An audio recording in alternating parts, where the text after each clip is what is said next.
Okay, big hand is on the 12, so I will call to order the November 17th, 2022 meeting of the Whitefish City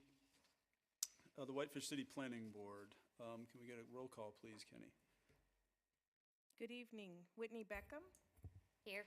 John Ellis is absent. Scott Friedenberger. Here. Chris Gardner is absent. Allison Linville. Here. Steve Quinnell. Here. And Toby Scott. Here. Okay, first item on the agenda is agenda changes. Since there's only one public hearing, I don't think we have anything we need to change tonight. Next item is approval of the minutes of the October 20 meeting. Can I get a motion, please? I move to approve the minutes from the October 20th meeting. I'll second that. Okay, moved by Linville, seconded by Freudenberger. Any further discussion on that or corrections? Okay, those in favor, aye. Aye. Opposed, nay. And that motion passes unanimously, which brings us to communications from the public for items not on the agenda. We do have one public hearing tonight. Is anybody here to speak about items that are not on the agenda tonight? Are you coming to the podium, Rebecca, or are you just moving up closer? Okay, all right. Okay, seeing no one, we'll move on to unfinished business, which there is none, and finally we'll get to our public hearing. Item F on our agenda, the one and only public hearing tonight is WPP 22-06 / WPUD 22-03, a request by the Whitefish Housing Authority for a preliminary plat and a planned unit development for a 22-lot residential subdivision located at the corner of Railway and Columbia. And this one is Wendy. Yeah. All right. Well, good evening. So this project before you, known as the Depot Park Townhomes, formerly known as the Snow Lot, has been on our list of to-do since 2017 with our first Whitefish Strategic Housing Plan. The property was identified kind of in partnership with the consultants as a publicly owned piece of land that could be developed near the downtown for housing. So finally, after several years, it has come before you folks. So again, this is a 11-lot subdivision with 22 townhomes. They're sublots. They're 2-unit buildings. 5 of the lots are going to front on Railway Street. 6 of the lots are located along the north property line. The property is a total of 1.64 acres. It'll be served by public water and sewer, and access is off a newly constructed parking lot that connects to Columbia Avenue, with a gated secondary emergency access that connects to Railway Street. The applicant has requested 2 subdivision variances. The first one is that no sidewalks would be constructed on Columbia Avenue, and then the second one is that more than 2 units are accessed by an easement. That parking lot is considered an easement and not a road. This is a residential PUD, and as such, they're also asking for a few zoning deviations to design the project as you folks have seen it. So there's deviations to both the lot size, lot width, lot coverage, the setbacks, and the parking. In exchange for the zoning deviations, the applicant is providing 100% of the units for deed-restricted ownership. They're proposing 2-bedroom units that will serve folks that make 80 to 120% area median income, and then the actual unit pricing will be determined at the time of deed restriction for the current year. Again, the property is located at the corner of Railway and Columbia, south of the train tracks. It's currently undeveloped and has been most recently used for the seasonal location for snow storage for the downtown area. The city's provided leaf pickup in that location, and there used to be a recycling center that is no longer there. The property is zoned WR4, which is our highest residential multifamily density. Surrounding the property are residential uses, the railroad, and the Whitefish Middle School. The property is served by all public services and facilities. We noticed adjacent landowners, placed a sign on the property, noticed advisory agencies, and placed a legal in the property, or placed a legal in the paper, excuse me. We did receive 1 written public comment that's included in your packet, noting concerns with traffic, parking, and the change in neighborhood character. We review subdivisions according to the criteria in the subdivision regulations. Just to hit some of the highlights there. For emergency services, the fire marshal will review the placement of hydrants and emergency access. There is a secondary emergency access that will be gated for use only during an emergency with a drivable surface to accommodate emergency vehicles. And this also provides usable area for the open space. The secondary emergency access must be maintained in a year-round drivable surface, which means that it must be plowed through the gate during the winter. Access will be off of Columbia Avenue that loops to Railway Street via the secondary emergency access, but otherwise people will enter and exit off of Columbia Avenue. The traffic impact study was not required by the city engineering standards, although a trip generation letter was completed, which assumed a little bit more townhouses than was actually proposed here. That indicates there will be 176 new daily trips. According to the letter, overall traffic volumes will be well below operational limits, and the project will not significantly affect intersections. There's no mapped crucial wildlife habitat or daily or seasonal migration corridors on the site. However, it's likely that deer and other animals, just like all throughout town, will move through the property. We did notify Montana Fish, Wildlife, and Parks, and we did not receive any comments. The property is mapped as having the potential for high groundwater, and as part of the engineering analysis, the applicant did conduct groundwater monitoring this last spring that does meet the city's engineering standards. Groundwater was measured at 1.8 feet to 0 feet at its peak. So they will have to put a note on the face of the plat that basements and crawl spaces are not recommended. As far as drainage, the applicant is going to capture the stormwater from the project and direct it to an underground facility and treatment and release it at pre-development rates under the parking lot. Again, water, sewer, streets are all available. The variance request from a sidewalk on Columbia Avenue is due to the fact that the pedestrians can circulate throughout the project using internal paths and sidewalks. And then currently Columbia Avenue is located with an easement, and staff is recommending a condition of approval to have this right-of-way dedicated to the city at the time of final plat.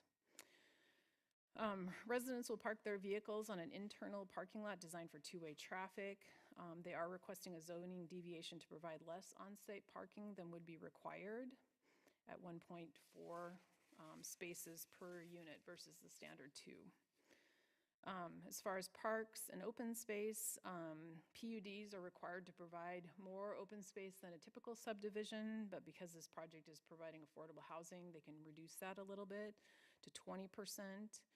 And that standard is being met with the site plan that you have in your packet. There's a central area along Railway Street between some townhouses. There's an area in the northwest corner of the project, and then the eastern portion that also includes the emergency secondary exit. This subdivision is also located near other public parks, including Depot Park, Memorial Park, and then the Whitefish River Trail system. Under effects of agriculture, this property has not been used as agricultural in the past. Under compliance with the growth policy identifies this area as high-density residential, which complies with the WR4 zoning district. Other goals in the growth policy including providing an adequate supply and variety of housing product types and densities at affordable prices to meet the needs of Whitefish's existing and future workforce. The 2007 growth policy broadly supports infill, which this project qualifies. The 2018 master plan identified this property as suitable for high-density residential. And then, as I mentioned earlier, the 2017, while not a part of the growth policy, the 2017 Whitefish Strategic Housing Plan identified this project as a Tier 1. In 2018, the city conducted a series of design charrettes with the neighborhood and public to establish a basis for future housing projects on this project. A snow lot subcommittee offered recommendations to the Housing Steering Committee. So the project also complies with the subdivision regulations, the State of Montana Subdivision and Platting Act, and complies with the growth or the zoning regulations. So they're also asking for a PUD, as I mentioned earlier, to design the project in the way that they are showing how it's designed with the smaller lots and reduced setbacks. So we have to review that according to the criteria of the zoning regulations. The first one is about environmentally sensitive areas. There aren't any environmentally sensitive areas, although this project is in an area with high groundwater, which will be taken into account during the engineering review. Development must be sensitive and respectful to wildlife habitat. Again, this area has not been identified as crucial habitat and has minimal vegetation. But again, it's likely that animals do move through that property as they do throughout town. As part of living with wildlife, as we are requiring everywhere in town, the project will be required to secure their garbage. Open space planned for folks expected to reside on in the development. There are open spaces, again, as I described earlier, within the development along Railway Street in the northwest corner and along the eastern portion of the project. And along the north side of the project, there's a walking path that connects all the units within the development. So the open space as designed isn't intended to be an active open space, more of a passive open space, but they are well suited to take advantage of other recreational amenities in the neighborhood. The character and quality of existing neighborhoods must be preserved and protected. The character of the existing neighborhood is urban density, single-family detached homes on urban-sized lots, along with the railroad and the middle school to the west. The city and the Whitefish Housing Authority have held several public meetings, including a design charrette in 2018, to work with the community and neighbors on the design of the project. Street continuity must be maintained and extended. So this project is not developing any new public streets, but will be providing frontage improvements along Railway Street to complement the existing street. And there's very little opportunity to extend the city's street grid system, and the transportation plan does not have any recommendations either. The city and the applicant did try and work with BNSF to get an extension over to where Summers Avenue extension might be, but we weren't able to, I think, find a solution and work with them. So that's why that secondary access returns onto Railway Street.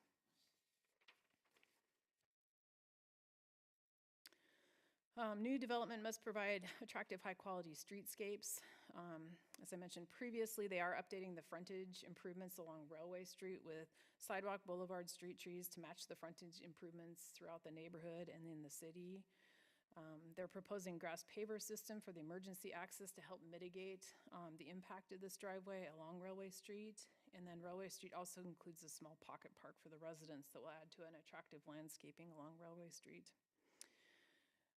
The proposed development must, to the greatest extent possible, provide pedestrian, transit, and bicycle facilities. The project is developing a series of paths within it and around, and then these sidewalks will connect to the larger city system to access the school parks and commercial areas. Also, this project is well suited to take advantage of the snow bus stop is just north of the library, as well as the mountain climber bus stop, and then the city's shared use trails are really nearby. New development must avoid monotonous or institutional appearance and variety of architecture. The project is 100% two-unit townhouses. The drawings indicate the buildings are modest in footprint and height to better integrate into the neighborhood. The south-facing units also maintain the same orientation as other residential blocks in this neighborhood and have some classical detailing to further complement the neighborhood. The plan shows interesting roof lines, lots of windows, the mass and scaling to complement the neighborhood. And this project, of course, will be required to go to ARC review as well. Preliminary design for the public facilities. The Public Works Department reviewed preliminary water, sewer, and stormwater, and water and sewer are available.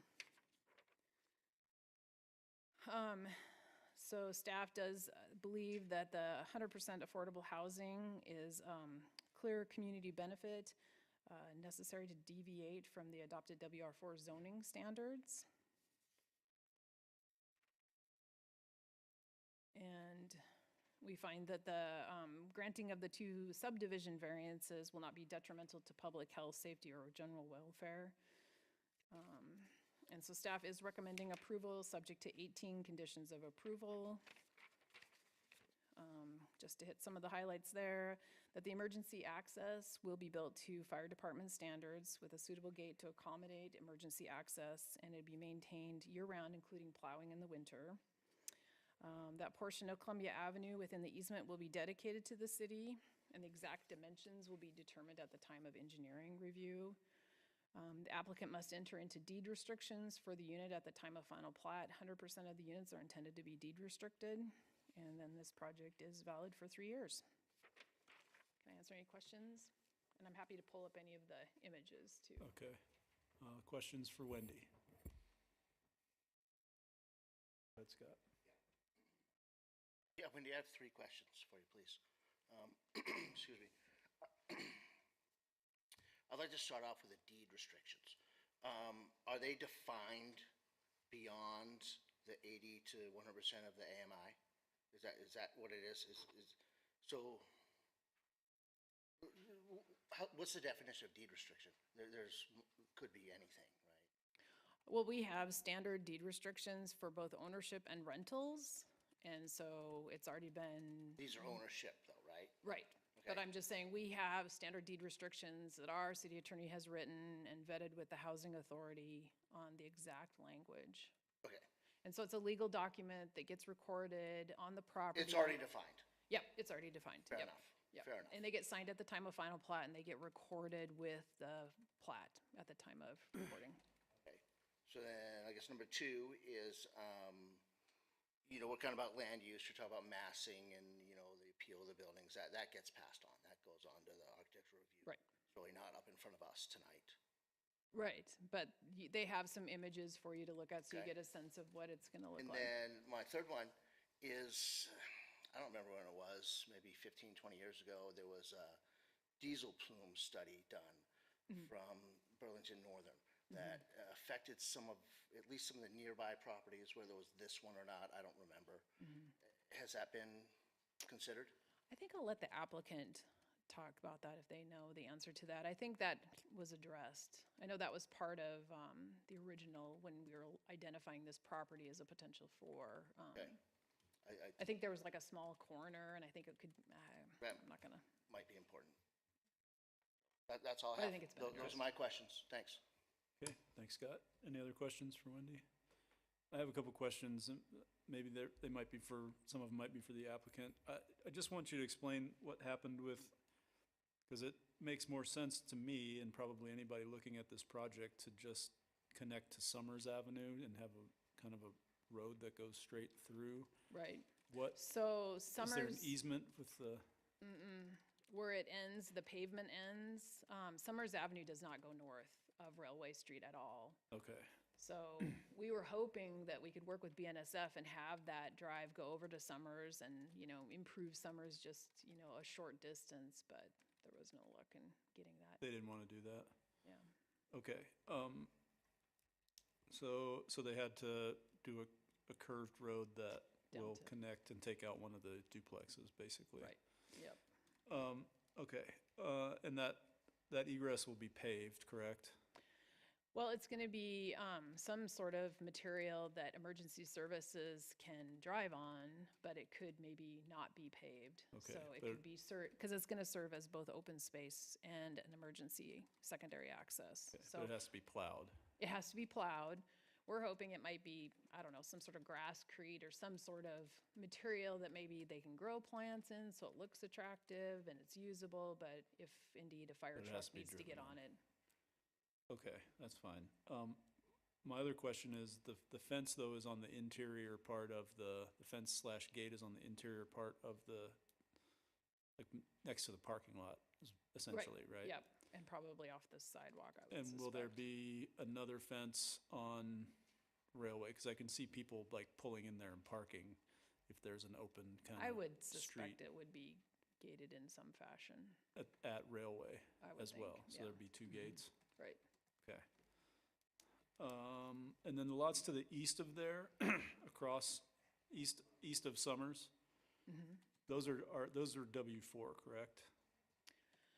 Well, to the east directly is BNSF land that Okay. has a county zoning because the railroad is in the county.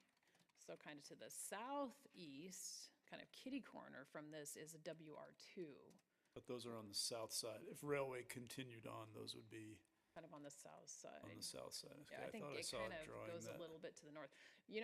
Our land use plan for both the downtown plan and the growth policy identified those areas for high density, but, that's I just see. the big Okay. plan. And then my last question is, correct me if I'm wrong, but in our transportation plan that we recently adopted, isn't there something that shows another crossing of the railroad somewhere, either Summers or Columbia?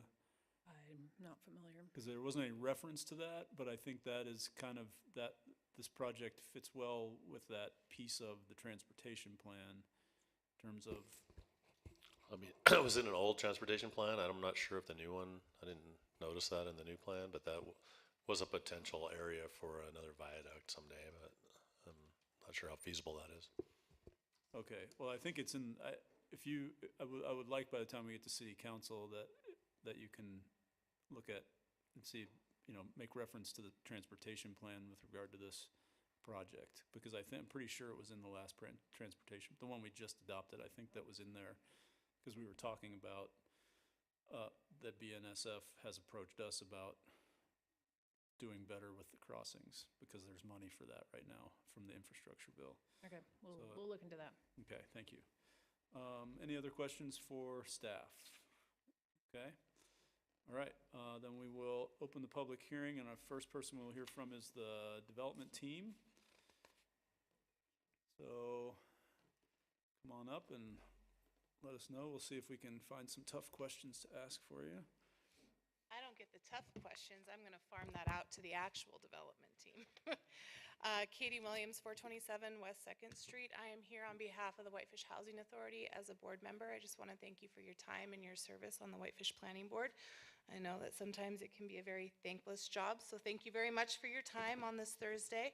I am just here to answer any questions that our professionals may not be able to answer, and just say that this is a wonderful time to be here. This has been a long time in the making.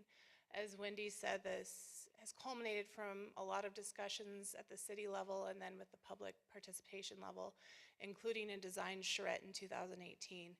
And in that design charrette, we really took the neighborhood's ideas, fears, questions, and thoughts into consideration in terms of how we're designing this at the scale and how these units will actually look.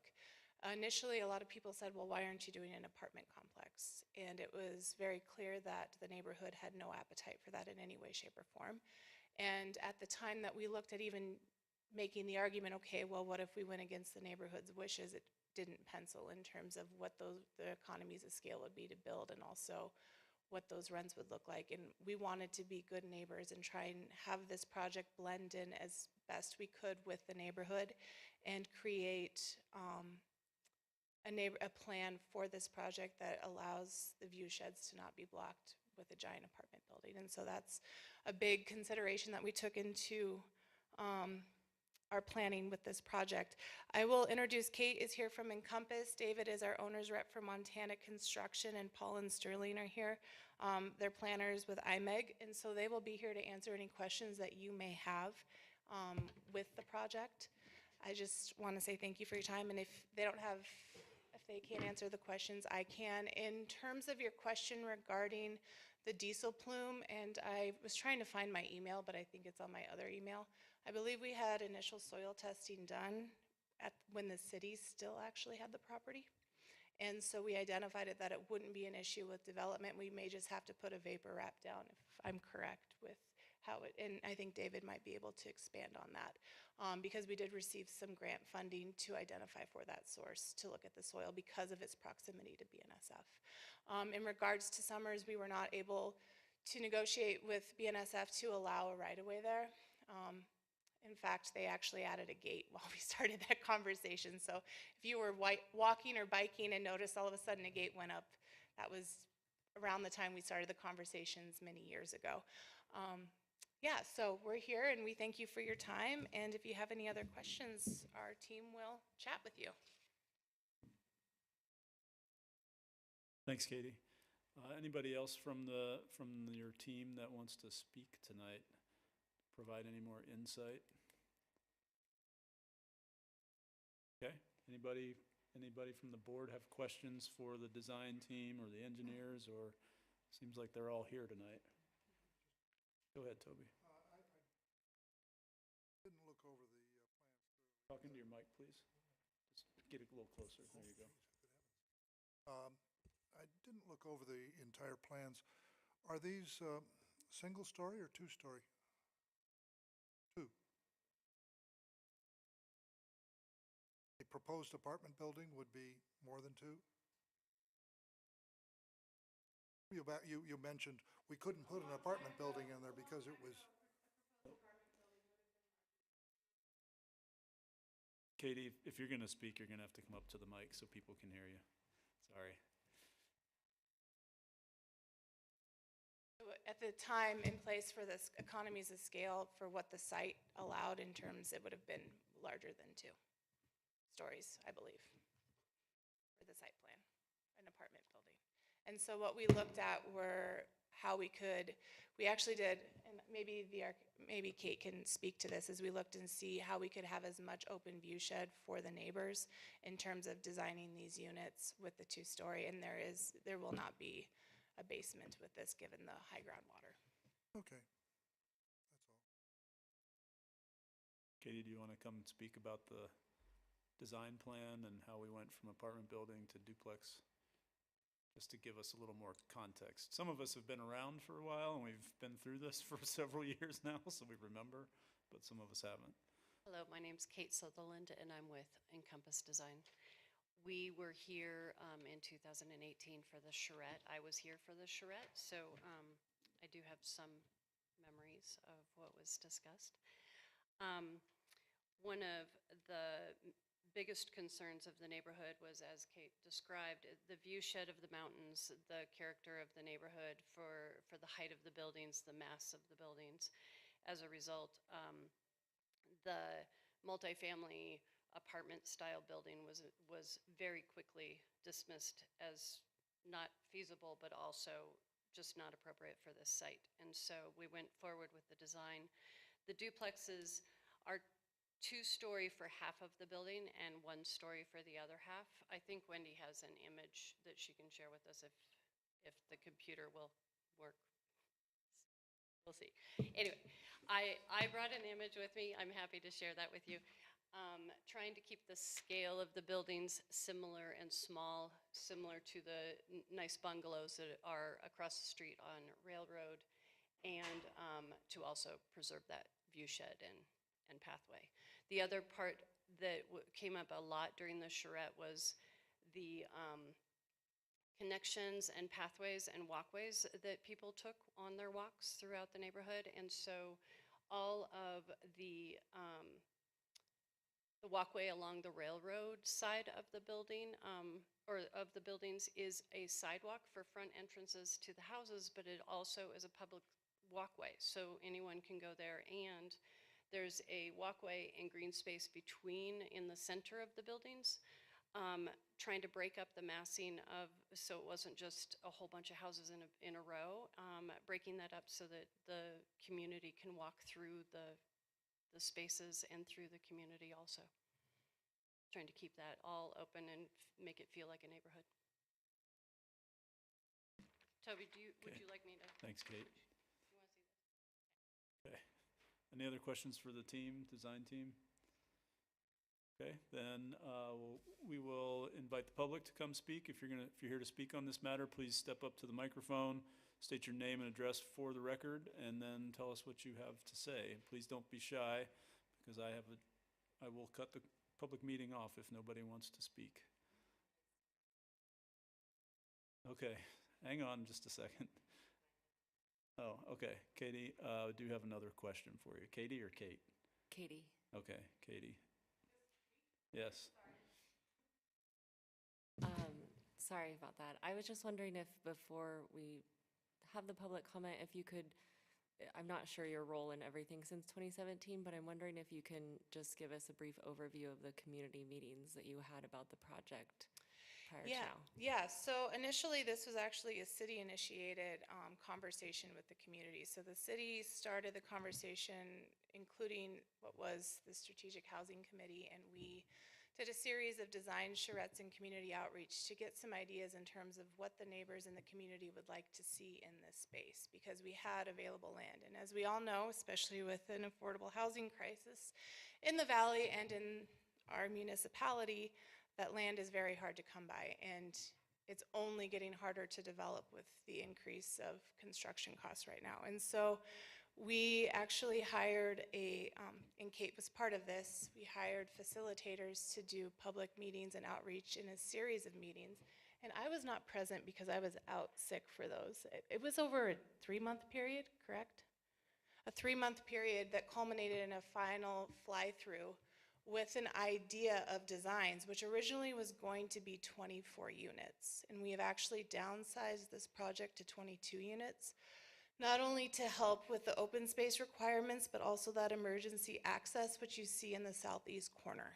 And so from a feasibility standpoint, we had to downsize this project just based off of how the lot and the design fits to try and get as much parking as we could. And so what came out of that design meeting that ended in 2018 was that if we're going to do anything here, townhouses was what seemed to be the most valued by the neighborhood in terms of an appropriate design if there was going to be any type of development here. Does that answer your question? Yes, thank you. Perfect. So, and just a little background too, this initially was a city-owned lot that was then deeded over to the Whitefish Housing Authority to develop affordable housing. And so when we say deed restricted, this was determined as a joint effort in having conversations with the city and with the community as to what we want these units to be and how they are going to be priced. And it was decided that we want them for home ownership and not for rental. So that those conversations were had also many years ago. And that's why we are seeing townhomes as well, is because it's really hard to find homes that our workforce, our teachers, our teachers, our firefighters, those who work at the bank, our professionals, our servers can actually afford and live and start planting their roots in Whitefish. And so really that was the impetus behind this whole entire project. And we're excited to get to this point because it feels like it has been a frickin' marathon. So, Thank you. yeah, any other questions? Okay, don't go far. Okay, any members from the public wish to speak? Come on up, state your name and address for the record, please.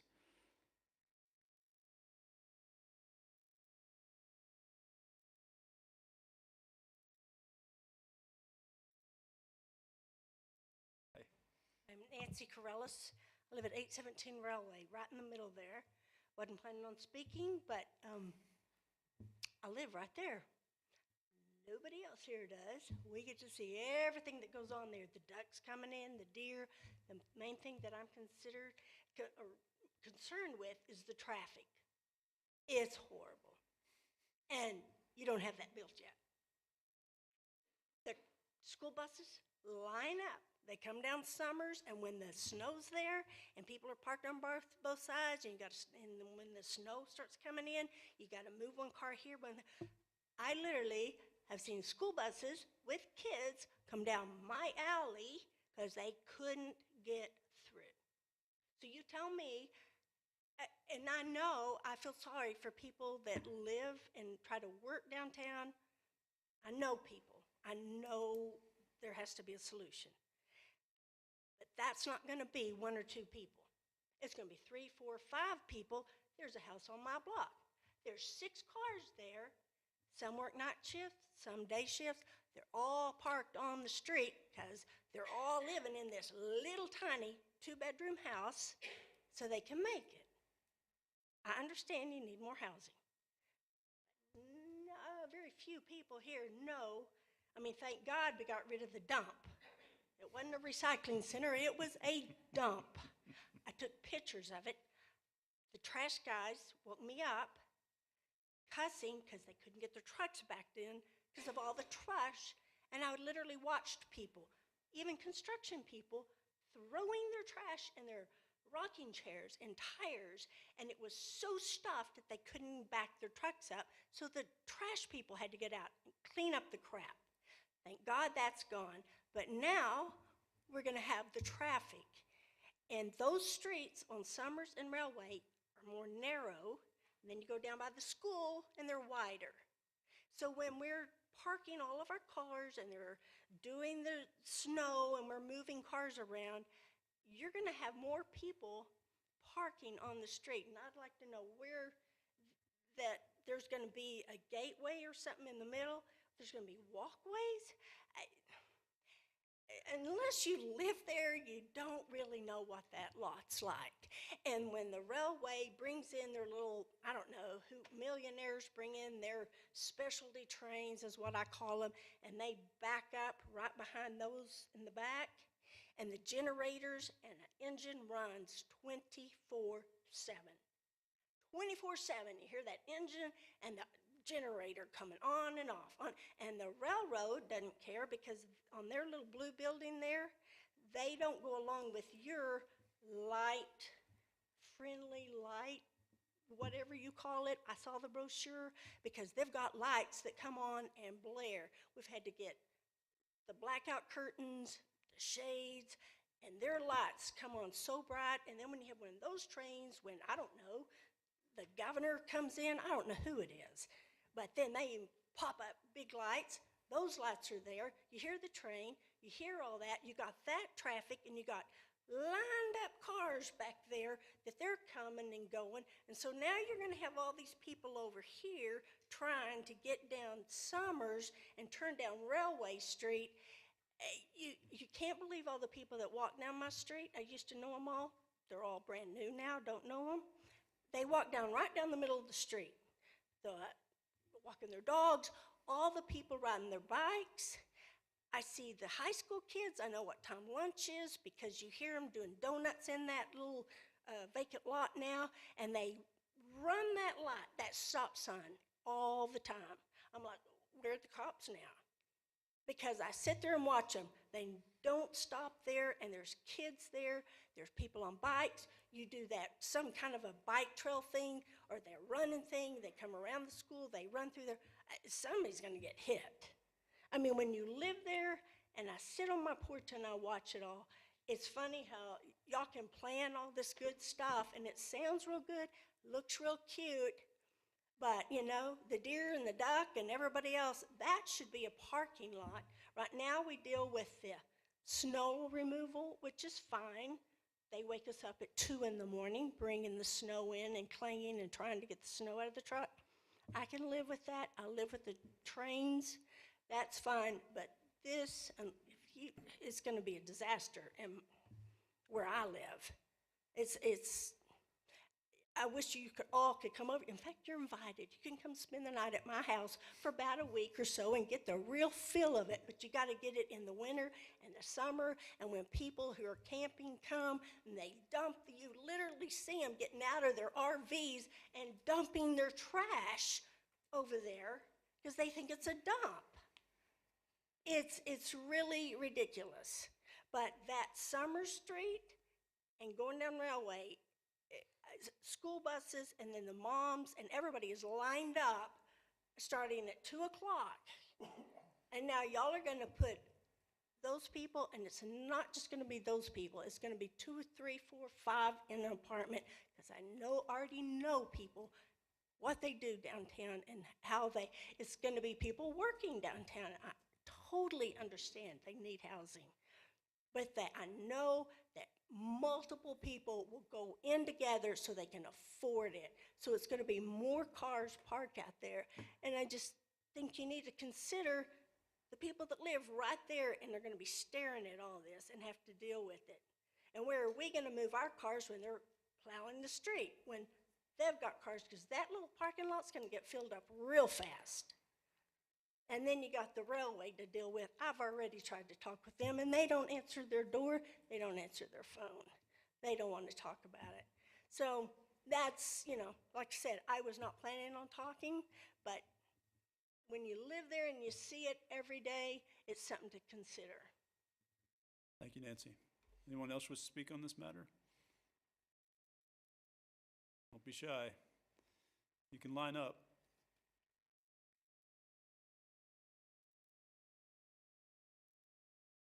Home, 811 Railway. I'm in the second house right there. Nancy, my neighbor.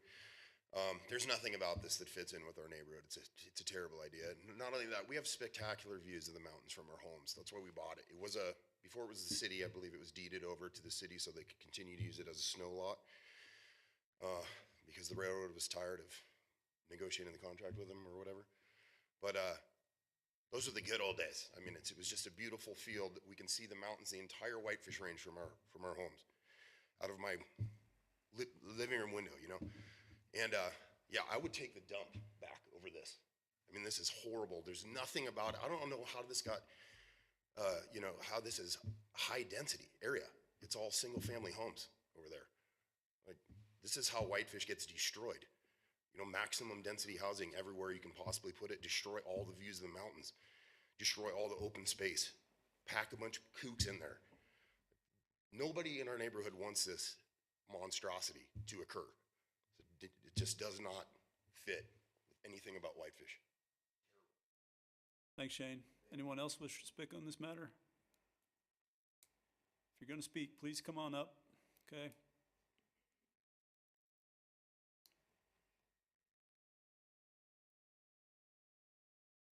Good evening, I'm Rhonda Fitzgerald. I came just to listen to the presentation, but I kind of feel like I need to share with you sort of the history because I was on the original work group for the snow lot, and even before that, I was on the work group for the original downtown master plan, which was done in 2005 and adopted in the beginning of 2006, I believe. And this block and the two to the east were identified at that time as high-density residential with apartment buildings, you know, quite a few units. And when we did the housing strategy, first the needs assessment in 2016 and then the strategy in 2017, this was identified as a great place to have housing downtown. And it did start out as apartment buildings. I think there were 36 or 38 units with some duplexes along Railway to mimic the bungalows across the street, but larger buildings to the back of the lot and the side of the lot. And the work group included the neighborhood representative, Judy Gephardt, who does live on Railway about in the middle. I'm going to say the third house over. And she worked with her neighbors, and they came to the charrette. We walked the lot. We had design meetings here in City Hall. And it was a pretty robust public process. And the architects and designers did listen to what people said and said, okay, we're going to mimic the bungalows, and they're going to be 1.5 or 2-story duplexes, but that look like single family for ownership, because the housing strategy recognizes that we need rentals and ownership, but ownership is the hardest thing to get. And when you really want to be a member of a community, you want to own your own home. I mean, it's the American dream, right? And when people say, I can't afford to live in Whitefish, a lot of them really are saying, I can't afford to buy a house in Whitefish. And so we thought that because the city owned this land, that was a great way to support the idea of ownership, subsidized, for people who live and work in Whitefish. And that's what the deed restriction will do. It's 22 units. The new housing strategy need draft path map thing says that we want to maintain a 30% rental, 70% ownership balance in our community.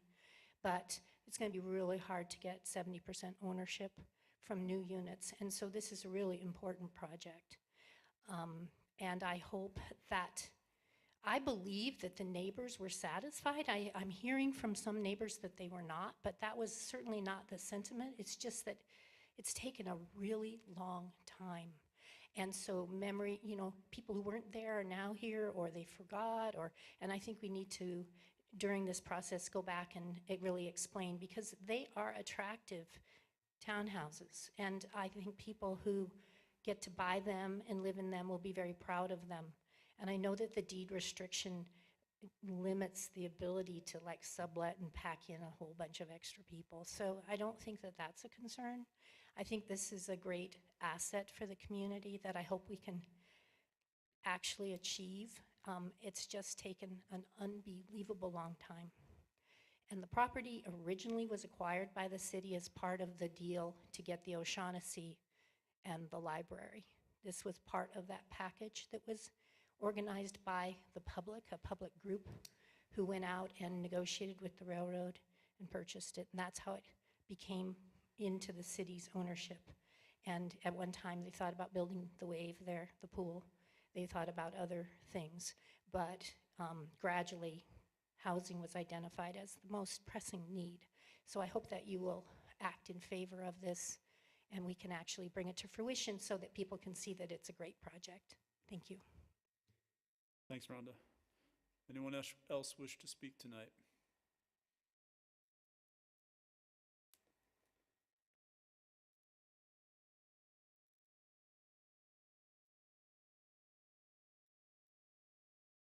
Hi, thank you. Greg Gunderson, 840 First Street East. I live about a block away from the project. And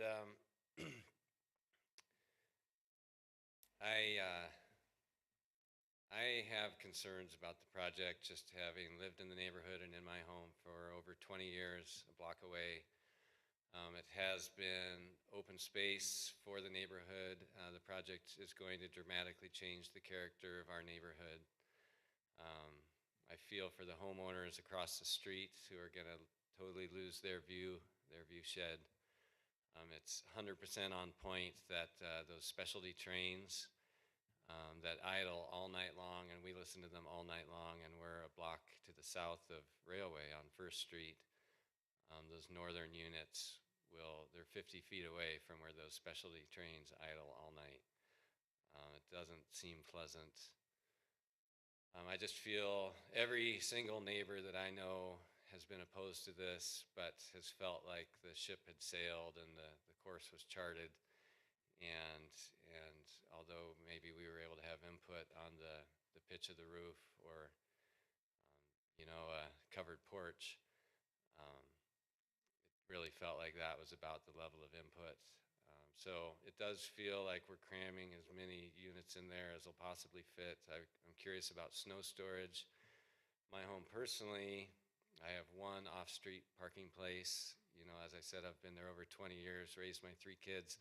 So we have 3 cars, so I have 2 cars I have to park on the street, and now 6 months out of the year, every day I have to look at the calendar and run out there at night and move them to the appropriate side. I'm not sure if these folks, if we're planning enough parking or if they're going to have to move their cars in order to plow snow. It is just going to have a dramatic effect on the neighborhood. I understand the position the city's in. I understand our desperate need for affordable housing. As a neighborhood, I haven't met a single neighbor yet who supported the project. And so anyway, I just wanted to go on the record with those concerns. Thank you.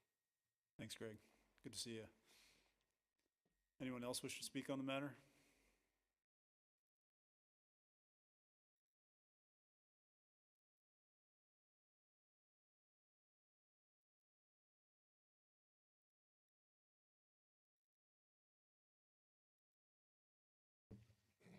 My name is Robin Corellis. I live at 817 Railway Street. Nancy's my wife. Lived there for about 10 years, and that's right there where you see it say Railway. We're in the middle of the block. Shane, who spoke earlier, is on the left of me. Judy Gephardt, who the lady mentioned over there, is on the right of me. So I know pretty much what's going on there. This is ground zero for us. This thing is a train wreck waiting to happen. And I just made a few notes on the fly and maybe having even a question or two about it. I remember when they were working on this, and we'd come up here for some of the meetings. I don't remember all you people. I think y'all are new, but we were concerned about it then. We're concerned about it now, and I don't care how many nice paint brush strokes people put on this. It is a train wreck waiting to happen. First, I'll just start with the parking issue. It's not even going to work. There is no option on parking. This side of the street where we are, this whole street's taken with cars. There every once in a while is some cars not parked on that side of the street, but not often. The houses on the end will use the end sometimes, and then when they have people or there's other people coming through the area, those places are taken up, and we're talking on the south side of Railway. When it snows, we have to move. You know how the city code has, you put your car on one side of the street one day and the other side, and the plow comes through. If you miss that, then gets pretty goofed up quick on the snow. And that's going to be an issue. I don't know how that's going to work because it basically isn't going to work. So that's not going to happen with this current requirements to move the cars. I won't even talk about where everybody else is going to park, but or what's going to happen there. But that's the main concern there. The increased density. High density, I'll show you how this high density works. So the block I live on, Railway, and the alley and the houses across the alley, I counted them. There's 7, 8, 9, 10. There's 11 houses on the whole block wrapping around there on this south side. On Railway to First Street, where First Street's on the other side, and then you got Columbia, and you have, I can't remember the street on the right that the railroad gets on when it goes north. Summers, thank you. There's, how many houses did I say? Let's see, 5, 6, 7, 8, 9, 10, 11. 11 houses, and I counted the number of people in those houses. There's basically 16 people total. The houses on our block, the guy on the end, one person lives in the house. Shane, he's one person, he lives in that house. Nancy and me, 2 people. Judy, next to me, 1. The people next to her, 2. The lady on the end, I'm not sure, I think it's 1, might be 2.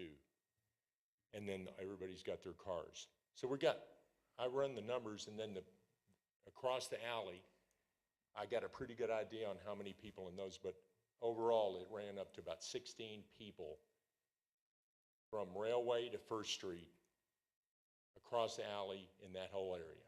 16 people. Now I just did the numbers roughly. 22 units. If you got 2-bedroom units, I'm guessing, a person in each bedroom, that's 44 people. 44 people. We got 16 on that block. And I already know what it looks like already. And that's another reason why it's not going to work.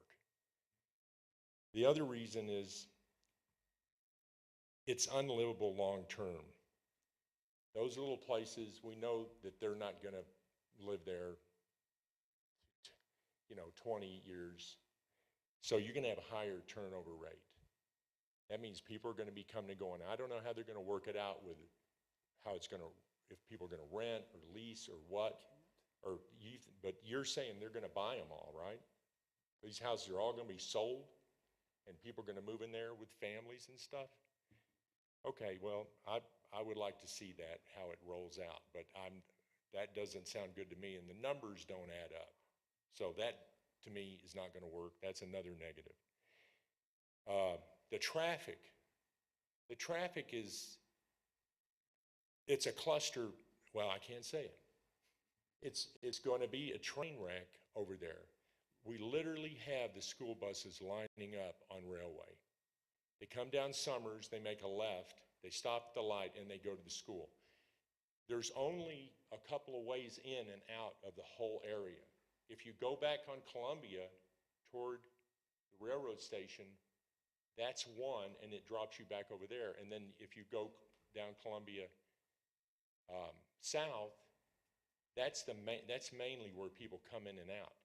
Now, some people come up Summers and turn on Railway, but in the morning when it's school time and then in the afternoon when they're picking up children, this is a middle school. So if I'm not mistaken, that's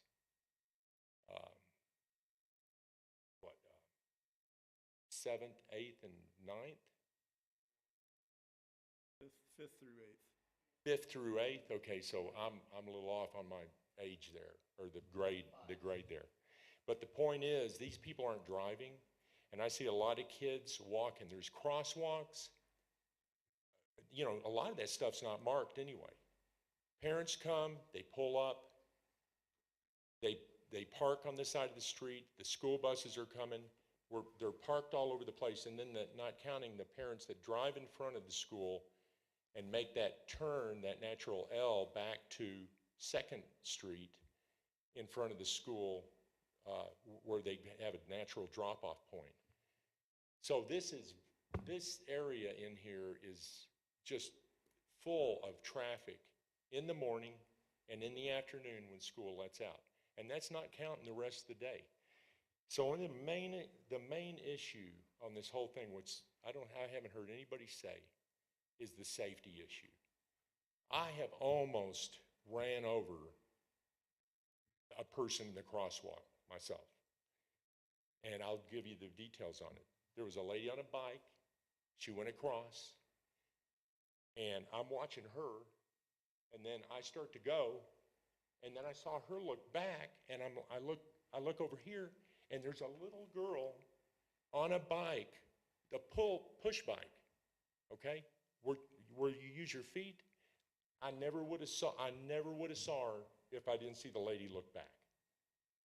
And I stopped, and here comes that girl behind her mom, about 15, 20 feet. I would have pulled out. And I don't know if I would have saw her or hit her, but I know that scared the hell out of me. And that's real.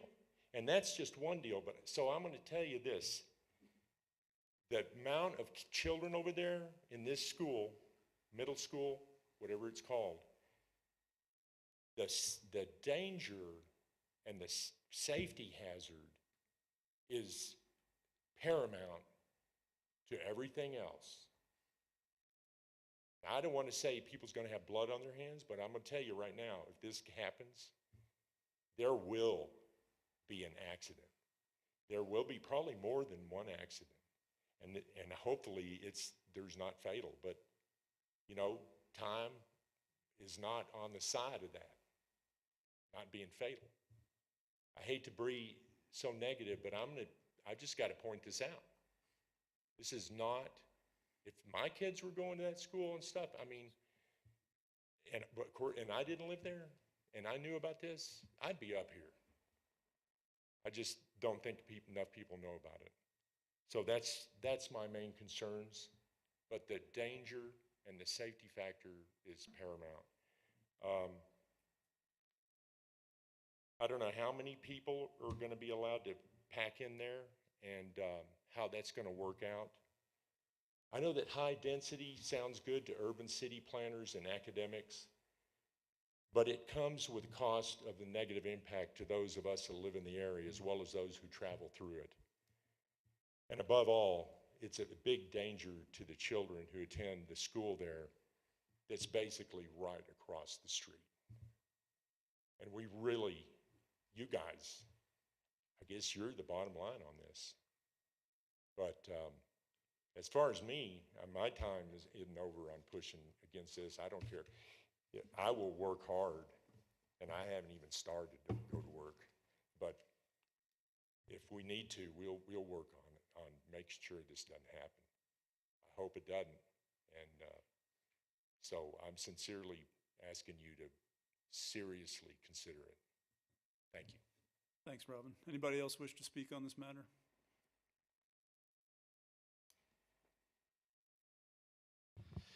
Nathan Dugan, 937 Kalispell Avenue. Cut my hair, Steve. I don't have anything prepared, so just bear with me here. I'm going to speak as president of Shelter WF. We 100% support this project, obviously.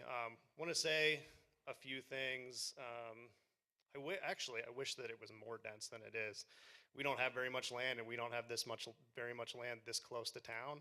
I wish there were 2 or 3 times as many units, affordable units on this lot as there are. So I would consider yourself lucky that that's not happening, because we shouldn't be wasting the scarce land that we have. One of the people, I'm not going to point him out, that came up here and spoke at this podium, owns their house in Whitefish because they bought it from my partner's great-grandma, who sold it to them at a discount to help a family get into a house in Whitefish. That's why we need things like this, because that doesn't exist anymore. It's unfortunate that that I know that story, and I had to watch that person come up here and talk against affordable housing for somebody else. But not going to call them out, but by name. But that's something that I'm dealing with, and that happened. So yeah, we support it. Want to see you guys go forward with it, and thanks for being here. Okay, thanks, Nathan. Anyone else wish to speak on this matter? You can come back up, Greg, sure.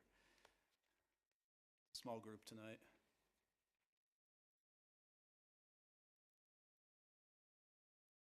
Greg Gunderson, 841st Street. I'm sorry, but Mr. Dugan, that's an interesting point to bring up. He's speaking about me. Okay, let's remind ourselves of our civil dialogue, okay? Yep. So this is not an opportunity to have a back and forth with another member of the public. I'll just clarify, we bought our house in the spring of 2001 at market rates as first-time home buyers, and we went out and got a low-interest mortgage loan and bought our house at a market rate. And the owner, we gave our best offer, and they countered. Well, they didn't counter, they accepted our offer. It was great. I've lived in that home 22 years. I just feel like that was a little bit of a low blow on his part there. I wanted to clarify. Okay, thanks, Greg. Anyone else wish to speak on this matter? Okay, this is going to be the last person to come up again. Keep it short, please.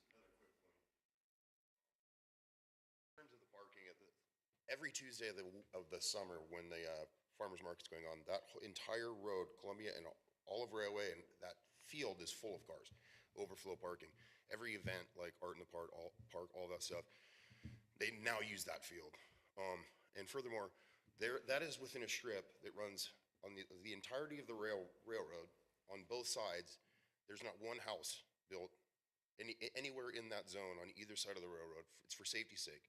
And when Robin says it's a train wreck waiting to happen, it's there because if one of those tanker cars explodes, it would level that thing. And there's a spur right there where they put the fancy railroad cars, and they punched the train clean off that thing last spring and had to bring in a giant crane into that field and hoist it back up on the tracks, and put it back on the tracks right there. So there's no housing in there for safety's sake. On both sides of the railroad, the entirety of the yard. That's all I have to say. Okay, thank you. Anyone else wish to speak on this matter tonight? Okay, I'm going to close the public hearing then and throw it to the board for either further questions for staff or a motion. Go ahead, Toby. Yeah, I have a couple questions for staff. The picture up here depicting the apartments, sorry. This side of railway, the southern side of railway, are those just arbitrary depictions of houses? No. Or do I count 6 there?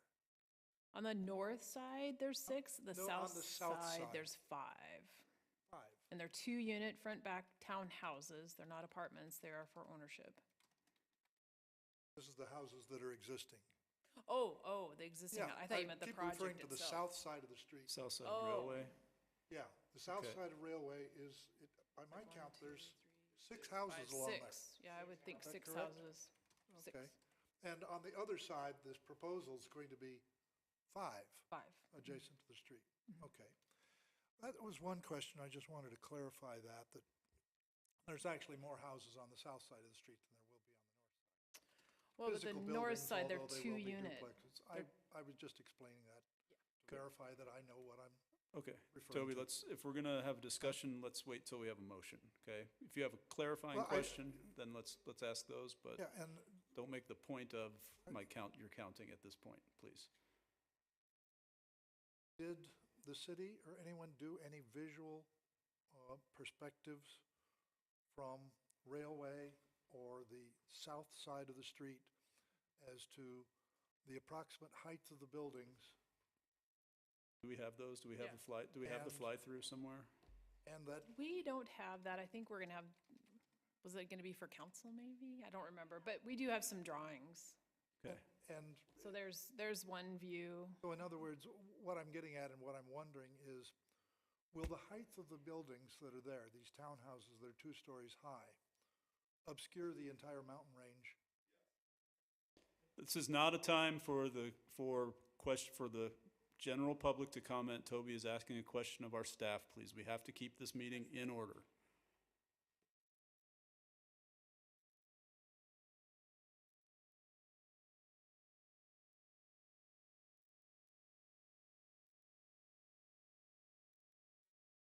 There's one right there. Okay, that's what I was wondering. There's another one in your packet that shows like the view from someone who's 5'8" looking north. All right, I was just curious. Yeah. Thank you. Thanks, Toby. Any other questions for staff? I have a question about making a motion. Are we considering the WPP and the WPUD together as one motion? Yes, Yes. Okay. they are Thank you. reliant on each other. Any other questions for staff? I have a couple, Wendy. Remind me how many parking places there are inside the development? And how many we are granting them to not have because of the public benefit? I have that in my report. So the request is for 1.45 spaces per unit.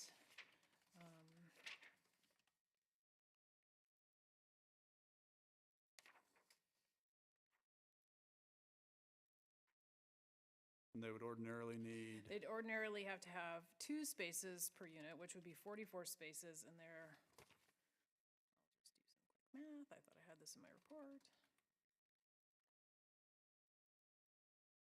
So they're providing 32 spaces versus 44. okay, thank you. And then improvements to Railway. What improvements are we going to see on Railway Street? Well, there's curb existing. They'll have a boulevard, street trees, street lights, sidewalk. Okay, and there's currently no sidewalk, There's no correct? sidewalk on Railway. Okay. And Railway Street's a standard city street, correct? Yes. Mhm. So when Railway gets built out, it will match what's on the, I'm sorry, I'm looking at Google Maps, but what is on the west side that is next to the football field, the middle school football field, that has a sidewalk, That correct? has So a it'll sidewalk. match, so it'll essentially match that. Well, but on the west side by the ball fields, there's no boulevard or street Okay. trees. Okay, It's so just they'll- curb sidewalk. So it'll match what's on the south side of Railway and down Columbia with the boulevard for street trees. Okay. I think that's all I have in terms of questions. Oh, the deed restrictions. So when something goes into, and this, Katie, you might need to come up for this one, when something goes into the housing authority and it's deed restricted, they can't buy it and sublet it or rent it out, correct? Right. They have to live there, correct? They have to live there. It's their primary residence. I think they have to be living in the home for 10 months a year, 10 or 11 months of the year. You know, And like they if it can't was- rent it out the They other 2 cannot months? rent it out. Mm-mm. Okay, and when they sell it, that deed restriction follows it. So they Correct. can't buy it for a year and then sell it a year later for market value, or 10 Right. years later for market value, Right. for that Yep. matter. There's a limitation on the sale price. It's a percentage Of the of the area value, median income, or the correct? value of the home. I can't remember quite how that calculation.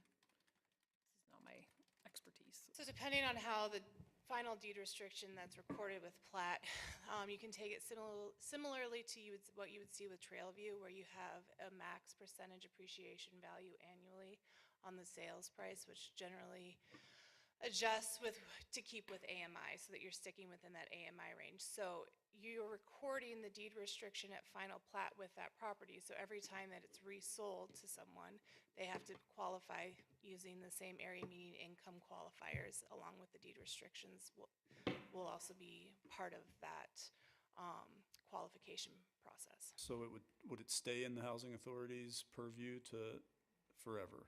So what happens is that the deed restrictions, if the housing authority is the one in perpetuity monitoring the deed restrictions, they'll be the qualifiers. No, similarly to what we're doing with Trailview right now, they look at the qualified list of they look at the list of applicants, qualify them, and ensure that they are actually qualified within the AMI to fit into that unit based off Okay. of a wait list.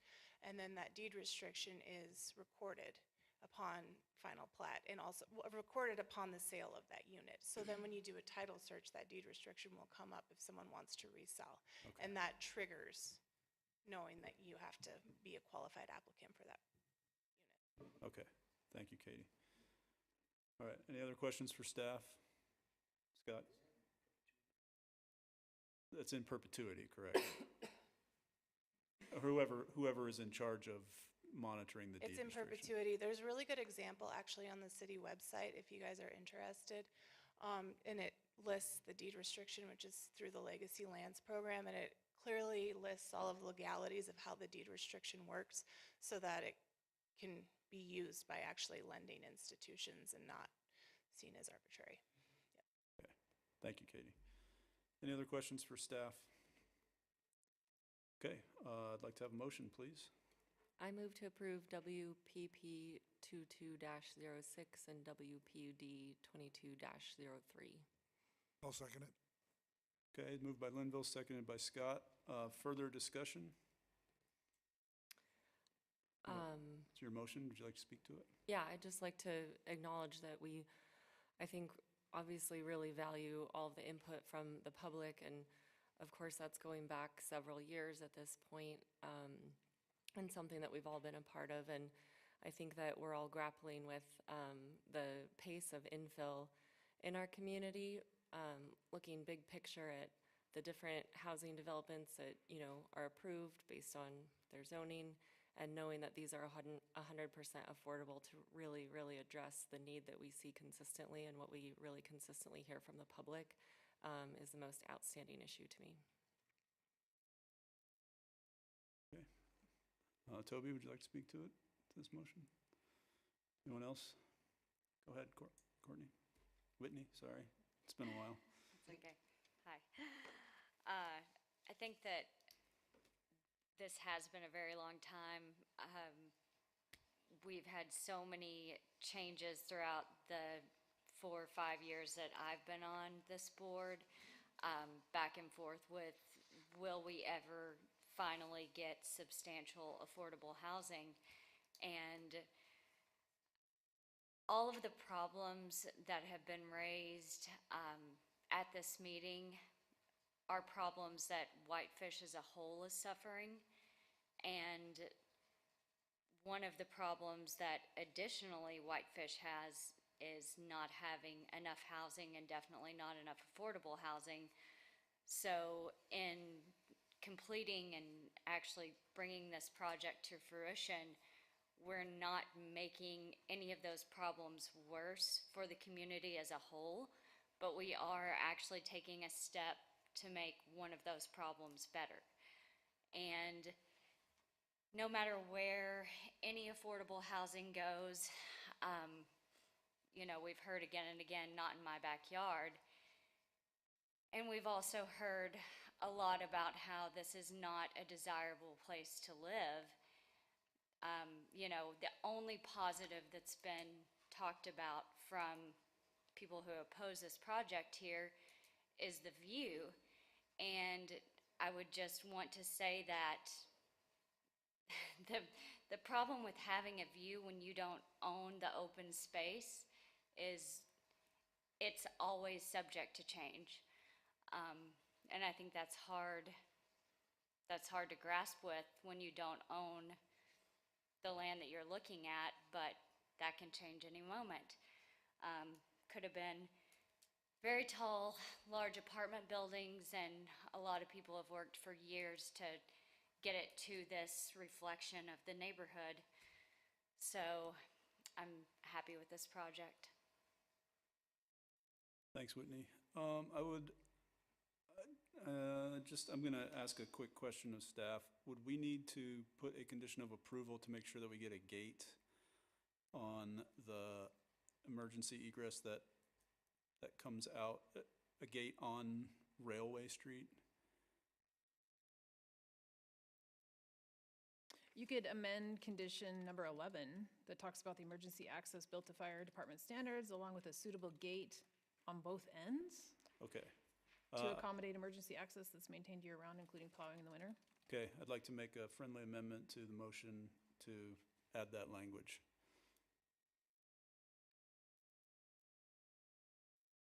I do need a second. I'll second. Okay, it's moved and seconded. Any further discussion on that? Okay, let's vote on the friendly amendment. Okay. I have a question on it. The reason for the second gate is to eliminate that from like secondary parking? Yes. Right. Okay, thanks. Any further discussion on that? Okay, those in favor, aye. Aye. Opposed, nay. Okay, that amendment passes unanimously. Back to the motion, I would like to say a few things about this project.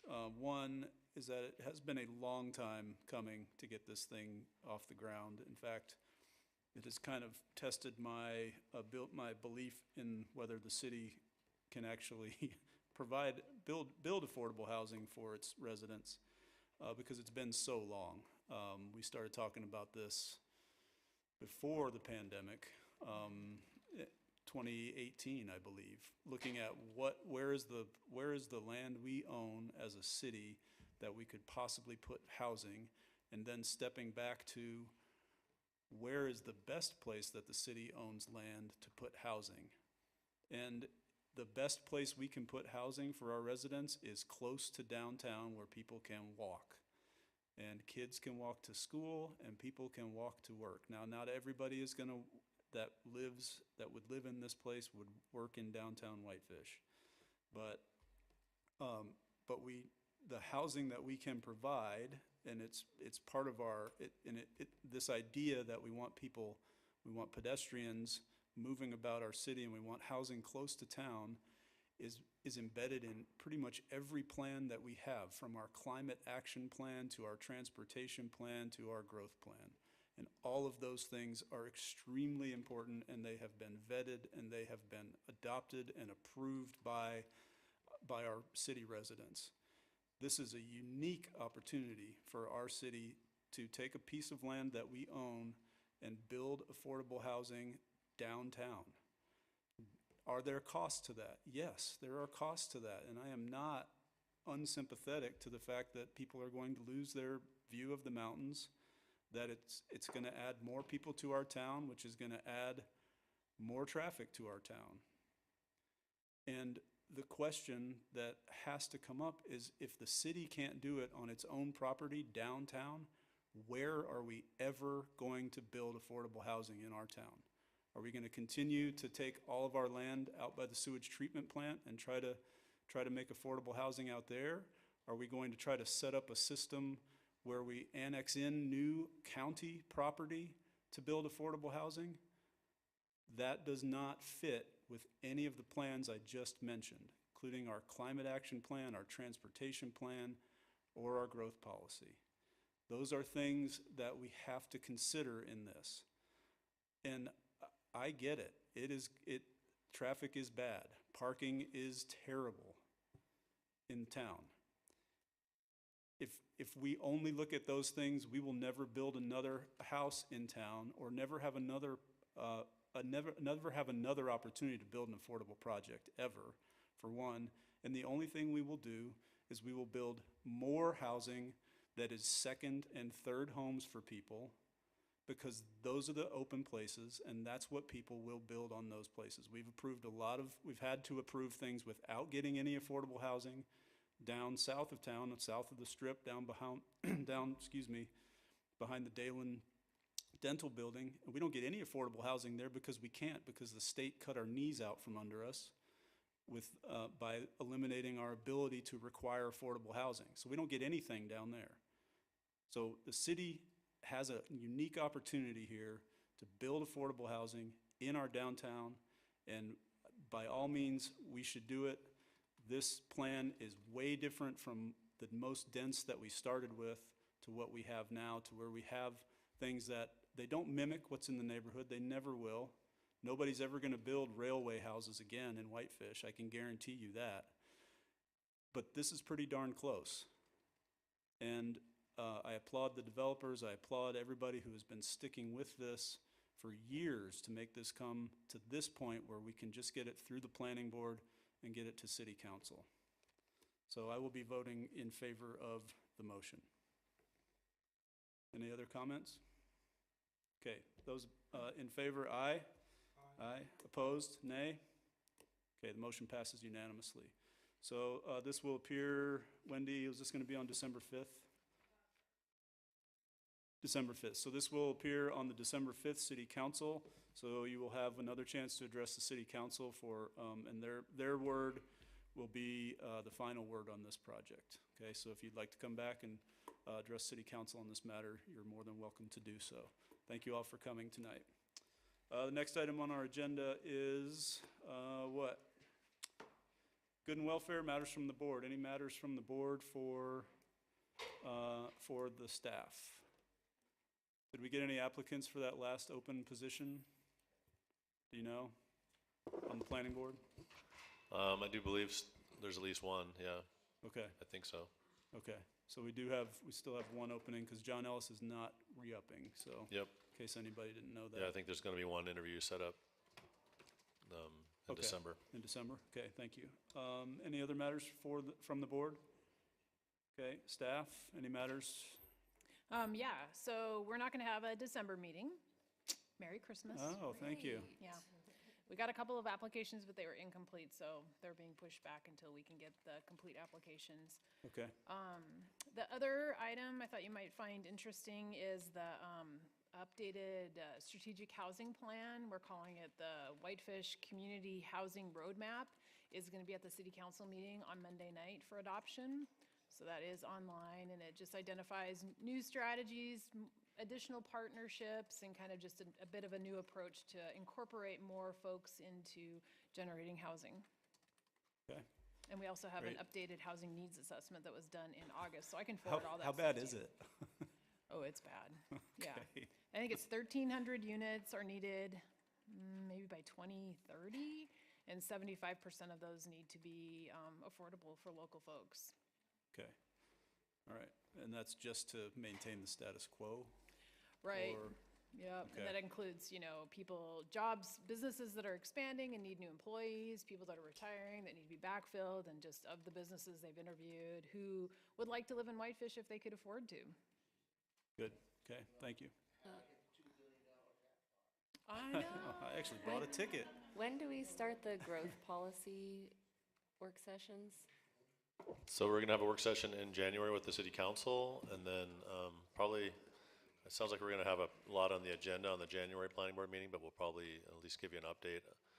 Okay. I What think day we'll is- be trying to do our initial kickoff meeting probably in February. Okay, and that January meeting, just to look ahead, is on the 19th. Does anybody know you're gonna be gone at that point? Or, I would assume that we're gonna have to have more than one meeting a month during this during this growth policy update. You know, I think that we will be able to, most likely, at least at the initial stages, I mean, we're gonna have some special meetings where we'll have a visioning session and we'll want you guys involved at that. Probably the kickoff meeting we'll probably do on a special night. As we go through the process, we may try to set it up so we either meet like an hour early and go through, an update on the growth policy before the regular meeting, or if there's, months where we don't need a meeting or it's a short meeting, we can figure out how to fit that in there. But we want to be flexible, but we don't want to overburden you guys either with a ton of meetings, so. We had a lot last time we did this whole thing. It's but- it's so a if we 3-year can- process. I think that, but you guys as the sounding board, I mean, that's what state law says, the planning board is the one that identifies and puts together the growth policy, which is then adopted by the city council. And I think that with your guys' experience and your expertise and just your knowledge of the community and some of the issues that we face, I think that you guys will be a great sounding board as we go through the process and have an opportunity, to hear from the public and kind of steer where we want to go in the next 20 years. Okay, great. Okay, anything else? Okay, if we can get a motion to adjourn, we can go home. Make a motion to adjourn. Okay, we are adjourned. Thank you, everybody.